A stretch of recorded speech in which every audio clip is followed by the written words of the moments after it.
I'm appreciative of an opportunity to speak with you guys today. I think it's pretty timely that it comes on the tail end of our missions trip. A couple of those teenagers that were up here sharing today are mine. So it's a pretty cool moment for me. I've asked Pastor Jamie a couple of times, and this timing just really lines up well. Quick background. So as Pastor Mike introduced me, my name is Chris Fisher. I'm married. That blonde bombshell in the second row is mine, Laura. And then I got 4 amazing kids, Joshua, David, Noah, and Layla. And we've lived in the Outer Banks now for about 5 years. I'm active duty Coast Guard. I've been in the Coast Guard actually in 3 days, 20 years. Let me back that up. Get that right. I've been in for 21 years, and in a couple of days, I'll have been married for 20 years, which is an even bigger feat. Yes, that's the big one. Cheer louder, please. Yeah. Woo! That's the big one. Yeah, and as Pastor Mike said, I get to work with him in student ministry here at this church. Prior to that, we were at another church in Manio, where I was the sort of the full-time youth pastor there. What an awesome opportunity to hang out with these students, your kids. It keeps me young. They challenge me. They ask the hard questions. It really forces me to go deep. And so it's quite an honor. And I say that, I've said it once already, but I want to thank Pastor Mike for sort of relinquishing the time right now to speak. This would usually be his time. And so I thank you. It's an honor to serve underneath him in youth ministry. And so I thank you for this chance.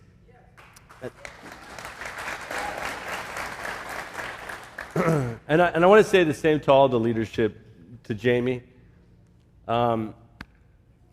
They say you should never meet your heroes.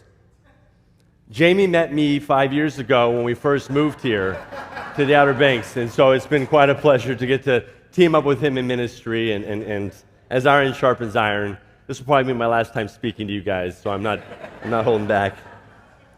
I guess my message today would be about getting in the game, because I think we can look at a mission trip like that to DC that had all these extraordinary events, and I'll talk about some of them. The students talked about a lot of them.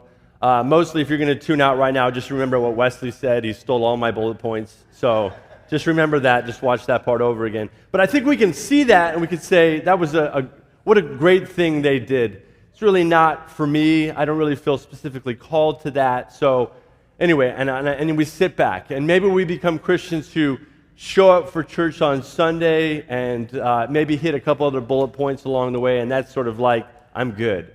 And so I want to encourage us today to really get in the game and what that looks like. This is really not a message to pound you over the head of like, you need to do more, but it is a reminder of like ways that we are called to do more, and we sort of excuse ourselves from that. And then just a reminder that we all have unique gifts. Maybe some of us won't feel called to be in youth ministry. That's fine. God has a place for you in his body. And this is a message really centering on that, reminding us of that importance, and in ways maybe we excuse ourselves from having to be a part of it. So with that being said, let's take a look at, this is a big scoop of Bible verses, but I think that, in fact, I might set the record for longest consecutive Bible verses read. I want that noted. But this is from 1 Corinthians, and it's Jesus talking here, and he's laying out sort of like all these gifts. And so I'll read this if you guys will follow. Just as a body, though one, has many parts, but all its many parts form one body, so it is with Christ. For we were baptized by one Spirit so as to form one body, whether Jews or Gentiles, slave or free, and we were all given the one Spirit to drink. Even so, the body is not made up of one part, but of many. Now, if the foot should say, because I am not a hand, I do not belong to the body, it would not for that reason stop being a part of the body. And if the ear should say, because I am not the eye, I do not belong to the body, it would not for that reason stop being a part of the body. If the whole body were an eye, where would the sense of hearing be? If the whole body were an ear, where would the sense of smell be? But in fact, God has placed the parts in the body, every one of them, just as he wanted them to be. Just as he wanted them to be. If they were all one part, where would the body be? As it is, there are many parts, but one body. The eye cannot say to the hand, I do not need you. And the head cannot say to the feet, I do not need you. On the contrary, those parts of the body that seem to be weaker are indispensable. And the parts that we think are less honorable, we treat with special honor. And the parts that are unpresentable are treated with special modesty, while our presentable parts need no special treatment. But God has put the whole body together, giving great honor to the parts that lacked it, so that there should be no division in the body, but that its parts should have equal concern for each other. If one part suffers, every part suffers with it. If one part is honored, every part rejoices together. Now you are the body of Christ, and each one of you is a part of it. And God has placed in the church first all apostles, second prophets, third teachers, then miracles, then gifts of healing, of those of helping, of guidance, of different kinds of tongues. Are all apostles? Are all prophets? Are all teachers? Do all work miracles? Do all have gifts of healing? Do all speak in tongues? Do all interpret? Now eagerly desire the greater gifts. That's 1 Corinthians 12 to 31. I want to pause here for a second, and I want to look at the gifts. You don't have to put them back up there. I've got it written down. And I'm going to list them out as the author just did. So he listed out apostles and prophets and teachers and miracle workers, healing, those able to help others, administration, and speaking in tongues. So I'll tell you that this message probably could be a two-parter, and we could really dive into learning what each of our gifts are and what those gifts really look like. I don't know about you, but in my mind's eye, if I was going to do it, if it was like a fantasy draft and I got to pick which of my gifts I had, being a prophet sounds pretty cool. Being a miracle worker sounds pretty cool. And I'm going to be honest with you right now, I got administration, which is the least cool of all of them, if we're being honest. It's the one associated with old women and filing your taxes. Duh, I got the least cool one, if we're being honest. But you know what? Let me tell you right now. I've tried, and when I try to be something I am not, I struggle. I'm really not. I feel like I'm almost robbing the body in a sense, because administration has a lot of really cool things. I feel like I can bring organization and structure to things. And so, let me just say right now that this message will sort of center on 5 reasons or ways that we are sitting on the sidelines, that maybe we look at our gifts and we say that I'm not worthy, or I don't know if I'm qualified, or any of these excuses we sort of write for ourselves to not get in the game. Are you with me so far? Okay. So the first one, we belittle the gifts that God has given us. Now, I know just a moment before I just gut-punched administration and made fun of it. Catch me, being funny. I love my gift. I love my gift. I love the idea of bringing structure and organization, helping those who are leading to have the right resources and tools in order to get it done. And sometimes I feel like maybe we walk around with this false humility. We put ourselves down, or our gifts down, our talents down. I feel like sometimes when we're given compliments about operating in our gifts, we should get better at just saying, hey, thanks, instead of immediately responding with, oh, I'm nothing, or I trust me, look at this person, or this and that. Of course we can improve. Of course we haven't arrived. We're all a work in progress. But we should be careful not to belittle our gifts. If we looked in 1 Corinthians 12 that I just read to us, in verse 14 through 19, we're reminded that if we were all one part, where would the body be?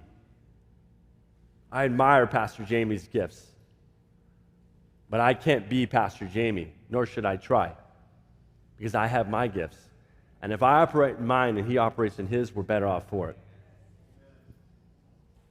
I'm reminded of the story in Matthew 25 relating to the master giving his servants talents, which is money as he left, and he asks them basically to do something about it. Do something with it, they're encouraged. And so he gives 1 5, 1 2, and 1 talent. And they leave. And as he comes back, the one with 5 did well with it. The one with 2 did well with it as well. And the one with 1 talent, 1 bit of money, buried it and did nothing. And I think his excuse was he was basically playing it safe. He was worried about failing, and so he did nothing. And I would think that in my common sense way, it would be like, yeah, that kind of makes sense. But instead, the master's response, he calls him wicked. He's angry with him. And I read that because I think what happens sometimes is we get used to the idea that the size or popularity of our gift is what matters, when in reality it doesn't. It's what we do with it. That's what the master was looking for, is what are you doing with the thing I gave you? Maybe you only have the 1 talent. What are you doing with it? Now here's a bold statement. I want you guys to track with me on this. When we bury our talents, this idea, there is good in the world that does not exist because Christians are burying their talents. We belittle our gifts. I only have this much to give, so why bother? There's good in the world that does not exist because we are not busy using our gifts. Second point. We compare our gifts to others. Now that's sort of the ugly cousin of we belittle what God has given us, but I think it's pretty distinct. I know. It's easy for us to look around and say, if I was only as bold and good a preacher as Pastor Jamie, then I could, right? Or in the back here, if only I was as good looking as Dustin Midget, then I could. Look at this guy. Holy smokes. It's like a model. I mean, if only, right? Like, then I really could. You know what I mean? So we admire these gifts, and that's okay, but to compare them, I think it's a dangerous, slippery slope. And in fact, I think we can get into this compare game, and we can almost walk ourselves into a corner. I know personally for myself, when I first walked into this church a year or two, I saw Jesse Hines up here playing the guitar and leading worship, and I thought to myself, like, oh, successful businessman, pro surfer, pretty much everybody likes him. Of course he can sing, like, naturally. And I looked to God and I said, administration? Like, that's okay. Because you know what? We need to avoid looking to the left or the right. Comparing our gifts will kill your self-esteem. And worse yet, it's a scapegoat to do and say whatever we want. I'm not called to be a pastor, so therefore. I'm going to get bold here for a second. Men, I'm talking to you specifically. Eyes on me. Stop the madness that our pastor should be the primary voice in your family's life. Step up to the plate. Lead. Of course, Pastor Jamie cherishes the opportunity to pray over your family, to counsel you, to walk with you through stuff. But he is not your relationship with Jesus. You are the leader of your home. Act like it. Our wives and our children are begging for it. And if you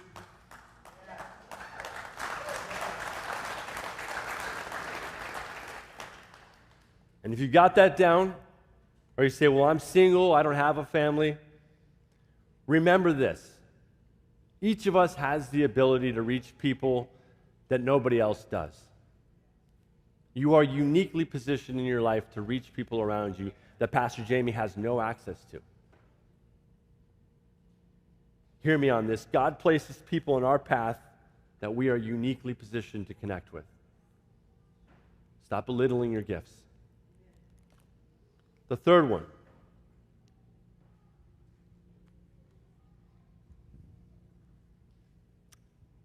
There it is. We overthink what it means to have a calling on our life. Now stay with me here. I think there's a very distinct, there's a distinction between like having a calling of full-time ministry on your life versus having a calling whether or not you should help somebody in need. And that's where I want to center right now. We sometimes use the excuse, if we're honest, to say, I'll pray about it. When really we mean to say, I don't want to do that, and I'm going to stall it out. Or we put on our very spiritual hats and we do pray about it, and then we stop and wait for the clouds to open up and an angelic voice to sing down, yes, you should go help your neighbor. I think there are lots of times when we should stop and pray. Hear me on this, especially when it comes to big decisions. The missions trip that we went to D.C. was with an organization called Youth with a Mission. I attended Youth with a Mission when I was a young adult, and I remember trying to decide where to go to school for training at, and it boiled down to really two places, Tyler, Texas, and Maui, Hawaii. And as you can imagine, as a young man, I was like, yes, Lord, send me to Maui. I am your servant. Like, I will go.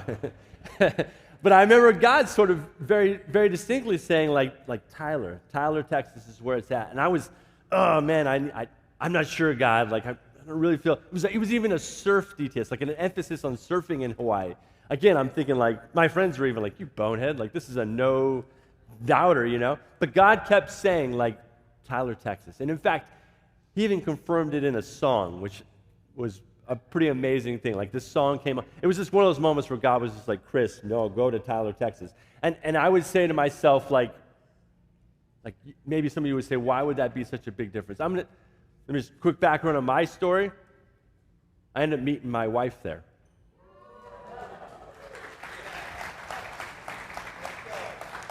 Which is to say that the entire trajectory of my life changed because of that decision. I wouldn't be here today right now if I had gone to Maui. I know that for a fact. And so I think there is an importance of stopping to pray, but I also think there's an importance of not overcomplicating this, of saying like, God, if you give me a specific calling or a sign or this, I just need this moment to know whether or not to get involved. I feel like Jesus' response to us would be like, I already gave it to you. It's in Matthew 28. It's called the Great Commission. Go into all the world. That was for us.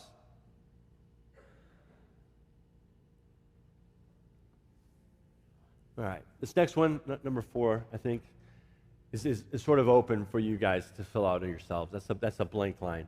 We justify inaction. We justify sitting on the sidelines with fill in the blank. Busyness.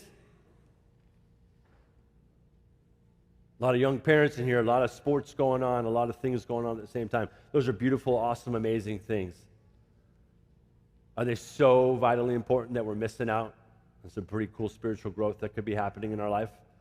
Of ministry to our community? My wife always gets me with this one. You always have time for what's important to you. So is busyness your thing? Again, I'm just going to rattle off a few. What about sins of the past? God, I'm disqualified from service. If you only knew. If they only knew. And I feel like as I was preparing this, God needed to remind a few of you guys that He has separated your sin as far as the east is from the west. Get healing. Find wholeness. Take a season to get right and get back in the game. And the last one, and this is a big one, especially for our team as we get here in D.C., a fear of rejection. We justify inaction with a fear of rejection. That's very real. I get it. I 100% get it. Wesley nailed it. There was a time when we broke from David's tent, which is this amazing 24/7 prayer and worship tent in the middle of the National Mall. Think about it. Like right now, there is somebody there leading worship. At 3 a.m. when we were sleeping, there was somebody there leading prayer and worship on behalf of our nation. And so we were there, and it's this beautiful, safe place. And as we're attempting to stretch these kids, as we're attempting to challenge them, we say, hey, let's go out. We're going to pray. We're going to write down on a note card a Bible verse, a word of encouragement. We're going to go out, and we're going to find people, and we're going to give it to them on the National Mall. Easy, right? Like, where could that go wrong? And as we walked up to people, they yelled at us. They told us to get away. They threatened us. Your kids were with adult the whole time, so don't. but they threatened. I mean, and I'm thinking like, and I guess I'm reminded of this Bible verse. So think about this. This is Jesus talking to his disciples in John chapter 15. He reminded them that the world first hated him.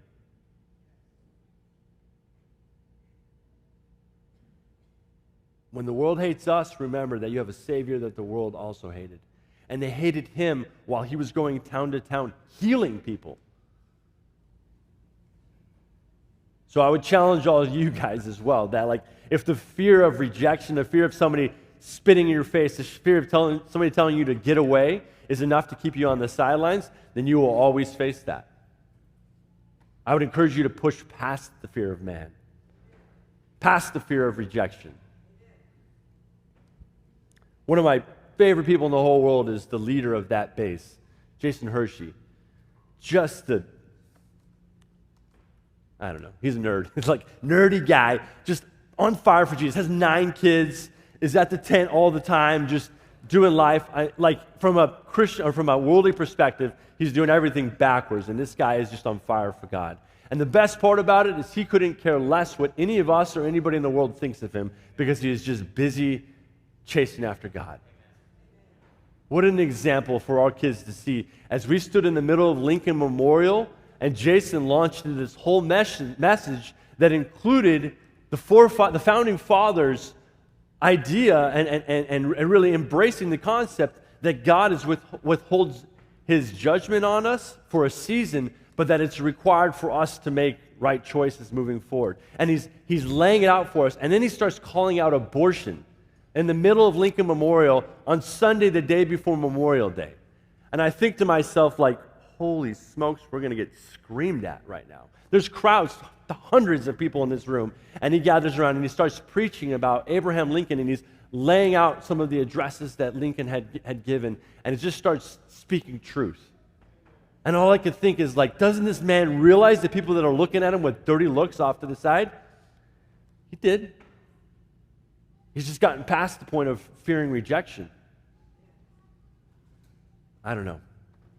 If we could get past the fear of rejection, the busyness, the sins of our past type excuses, the whatever fits here for you as to why you're sitting on the sidelines, I feel like we'd be doing some big things. You'd be doing some big things. Stop writing blank checks for excuses.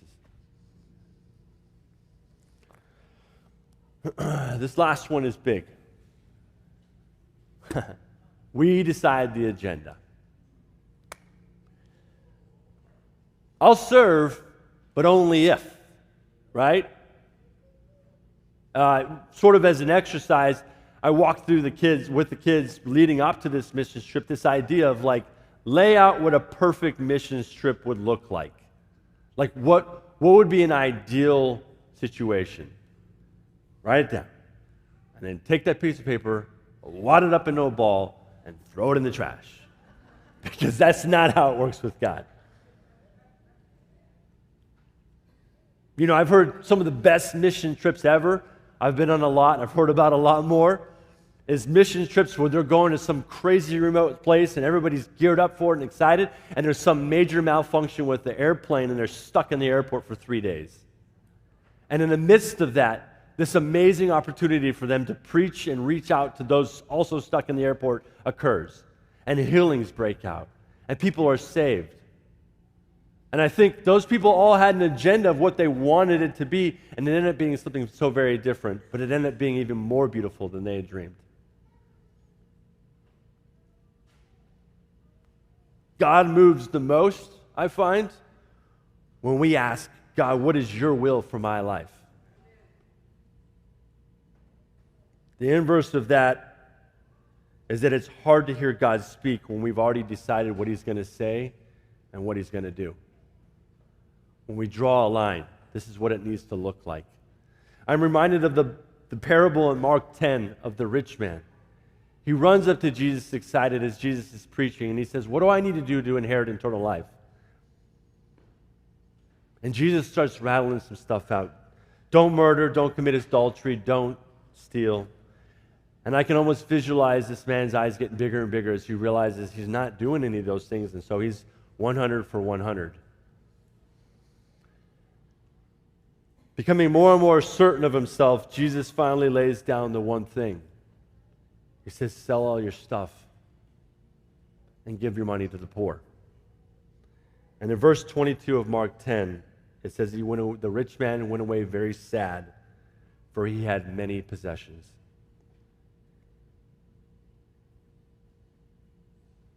You see where I'm going with this right now? I know you do. Some of you guys are already checking out because you're like, this doesn't apply to me because I'm broke and I got no money. So, but first, let me make sure we all understand. This isn't Jesus saying we can't have nice things. Not at all. In fact, Pastor Mike and I consistently urge your kids to do well in school, to attend a good college, and find a job that they enjoy to support their family. I love the idea of using our money to help others. That was one of the ones laid out in 1 Corinthians 12 when it listed gifts. Those able to help others. I think there's an element of using your money to do that. And so, as one of my kids said, thank you guys for the support. It meant the world. This verse isn't about Jesus saying not to have nice things. It's actually not even centered on money. It's Jesus warning us, don't let your stuff or your preference become the most important thing. I will follow you as long as, so long as I don't have to. Those are always dangerous statements to say to God, and I feel like it kills momentum. It kills relationship. It kills growth. Let me catch you on this real quick. For those of you who are like, I don't know what you're talking about. I'm not making those kind of declarations to God. I'm not asking him those questions. Well, let me just say this. For Christians, for those of you who are Christians in this room, there's a hard statement to wrestle with. Christians don't often tell lies. Most of the time, they sing them. I will go anywhere for you, God. I will do anything, or verses that show up on the screen a lot for us to sing. And then God's like, go talk to your neighbor. And you're like, that's not really me. I don't know. Guys like feed the needy, and you're like, no, I'm more of like a, pray in the sidelines kind of guy. You know what I mean? Like, I don't know. I feel like we need to be real careful not to say like, God, I will if, or so long as I don't have to. Let me tie this to next week's scripture, and Pastor, I'm done. From a worldly perspective, Jonah, who we've been studying, was justified for not wanting to go to Nineveh. They were his enemies. It made no worldly sense for him to go. Nineveh did not fit into Jonah's agenda, but it fit into God's.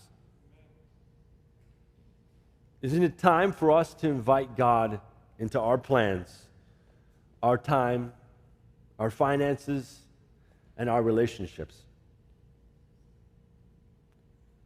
If that is daunting, then maybe it's time for a change, especially if we want what God has for our lives.